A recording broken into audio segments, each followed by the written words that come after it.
अरे जयराम महतो से सीखो रे। विधायक को क्या विधानसभा में बात रखना चाहिए। से दलाल जो 28 विधायक को होश आना चाहिए। जाओ अपनी बीवी के कांचल में छुप जाओ। कल्पना भाभी बोली अब वो सरकार आएगा बुनेटचढ़ में कि यही है वो सरकार हमारे धर्म का जमीन बेच के चर्बी बढ़ा रहा है। बैरा गुंगा लूला काना है तू लोग। जयराम काम अनुरूप नहीं होगा, काम अपेक्षाओं के विपरीत होगा तो निसंदेह चाहे मुख्यमंत्री हो या प्रधानमंत्री उनको विरोध का सामना करना पड़ता है। आपका समर्थन कर रहे थे निसंदेह अगर विचार हैं हमारे और हमारे कार्य अगर ठीक लगेंगे तो निसंदेह समर्थन करेंगे, नहीं लगेंगे तो फिर हमारा विरोध करेंगे। स्वाभाविक है, ये राजनीति में होता है। जयराम जी जिस तरह से जो है सरहुल में एक जयराम कुमार है जो बहुत युवा है, हम ही लोग की उम्र में विधायक बने हुए हैं। इस भ्रष्ट नेताओं के बीच में भी एक युवा विधायक बनकर और सिंगल विधायक होकर के आज पूरे सदन में पुराने जितने करप्ट मंत्री हैं उन्हें जवाब देने के लिए, उनका जयराम महतो के जवाब देने के लिए सोचना पड़ता है।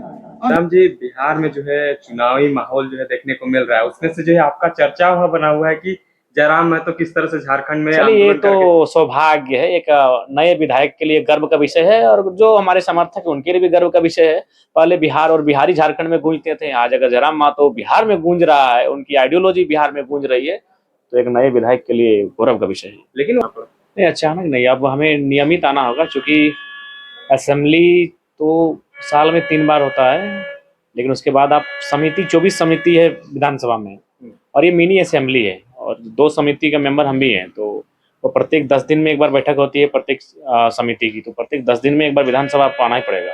क्या समीक्षाएं होती है जब आते हैं? वही जो विभाग के आप मेंबर बनाए गए हैं, जो सभापति हैं, सभापति मिला के 4 विधायक होते हैं एक समिति में, उन्हीं पर उनके कार्यान्वयन पर चर्चा होती है, उनकी त्रुटियों को सुधारने की चर्चा होती है। मैंने एक तरह से कह सकते हैं मिनी असेंबली का जो कार्य होता है वो हम लोग इस समितियों के माध्यम से करते हैं। टाइगर दा मुख्यमंत्री और विरोध कर रहे थे श्रीरामटोली सरना स्थल पे, क्या कुछ? देखिए निसंदेह अगर काम अनुरूप नहीं होगा, काम अपेक्षाओं के विपरीत होगा तो निसंदेह चाहे मुख्यमंत्री हो या प्रधानमंत्री उनको विरोध का सामना करना पड़ता है। आपका समर्थन कर रहे थे निसंदेह अगर विचार हैं हमारे और हमारे कार्य अगर ठीक लगेंगे तो निसंदेह समर्थन करेंगे, नहीं लगेंगे तो फिर हमारा विरोध करेंगे। स्वाभाविक है, ये राजनीति में होता है। जयराम जी जिस तरह से जो है सरहुल पर बड़ी धूमधाम के साथ मनाया गया, लेकिन इसमें कुछ विसंगतियां भी रह गई। उसमें से जो है आदिवासियों के साथ अल्पसंख्यक के कुछ लोग ऐसे भी जो उन लोग आरोप लगा रहे हैं, पिठोरिया की घटना है, इसमें जो है आदिवासी और अल्पसंख्यक में झड़प पैदा हो गई है, इसको कैसे देखते हैं? देखिए निसंदेह जैसा देश का माहौल बन रहा है, कहीं ना कहीं हर एक पर्व त्योहार में देख रहे हैं 2 समुदाय आपस में एक दूसरे के विपरीत आके खड़े हो जा रहे हैं, जो कि चिंताजनक है। ऐसी परिस्थितियां ना हो, इसके लिए जो भी कार्यक्रम होते हैं उससे पहले भले वो कार्यक्रम किसी एक समुदाय का हो, लेकिन हम चाहेंगे कि उस क्षेत्र में रहने वाले, आस पड़ोस में रहने वाले अगर अन्य समुदाय के लोग भी रहते हैं तो उनके जो बुद्धिजीवी हैं, गार्जियन स्वरूप लोग हैं, उनको बुलाया जाए और एक बैठक हो। जैसे कल मान के चलिए रामनवमी की बैठक हो रही गिरिडीह जिला में, जिसमें गिरिडीह के 6 विधायक आमंत्रित हैं, तो ठीक उसी प्रकार एक बैठक हो जिसमें सभी समाज के प्रबुद्ध जनों को आमंत्रित किया जाए और एक कार्यक्रम में करने से पहले एक चर्चा परिचर्चा कर लिया जाए ताकि इस प्रकार की कोई परिघटना ना घटे। सरकार हो या प्रशासनिक व्यवस्था इतना टाइट होने के बावजूद भी इस तरह से घटनाक्रम में अपनाए जाने, तो कहाँ पे त्रुटियां रह रही है? कार्रवाई ना हो पाना, जैसे कि कोई भी घटना घटती है उस पर सरकार क्या करती है, विभाग क्या करती है, बैलेंस करती है। जैसे कि हमने आपको एग्जाम्पल लगाया तो हमको तो आपका केस तो लिया ही जाएगा, लेकिन हम भी काउंटर केस कर देते हैं कि वो हमको गाली दिया था, तो दोनों तरफ हो गया केस, फिर लास्ट में समझौता करना पड़ता है। तो यही रवैया है, जब तक निष्पक्ष कार्रवाई नहीं होगी तब तक आप नहीं रोक पाएंगे इस प्रकार की जो गतिविधियां हैं। तो उन गतिविधियों को रोकने के लिए निष्पक्ष कार्रवाई होनी चाहिए, लेकिन यहाँ क्या होता है, बैलेंस किया जाता है कि 5 गो नाम इधर से ले लीजिए, 5 गो नाम इधर से ले लीजिए, भले दोषी कौन है नहीं है, तो बैलेंस का प्रयास किया जाता है। वही बैलेंस ही हमारा दुर्भाग्य है।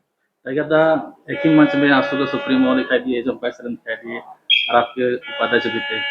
कोई बात नहीं, सामाजिक कार्यक्रम है, सांस्कृतिक कार्यक्रम है। अब कोई शादी का कार्यक्रम होगा, विवाह भोज श्राद्ध का कार्यक्रम होगा, तो निसंदेह अगर वहाँ एक पक्ष के रहें चाहे 4 पक्षों के लोग रहें, वहाँ कोई आपत्ति नहीं। राजनीतिक कार्यक्रम में एक मंच पर एक ही पार्टी के लोग रहें तो वो अलग विषय है, लेकिन अगर गैर राजनीतिक कार्यक्रम है तो उसमें हो सकते हैं, उसमें कोई बुराई नहीं है। अच्छा जयराम जी बिहार में जो है चुनावी माहौल जो है देखने को मिल रहा है, उसमें से जो है आपका चर्चा हुआ बना हुआ है कि जयराम महतो किस तरह से झारखंड में चलिए, ये आंदोलन करके तो सौभाग्य है, एक नए विधायक के लिए गर्व का विषय है, और जो हमारे समर्थक हैं उनके लिए भी गर्व का विषय है।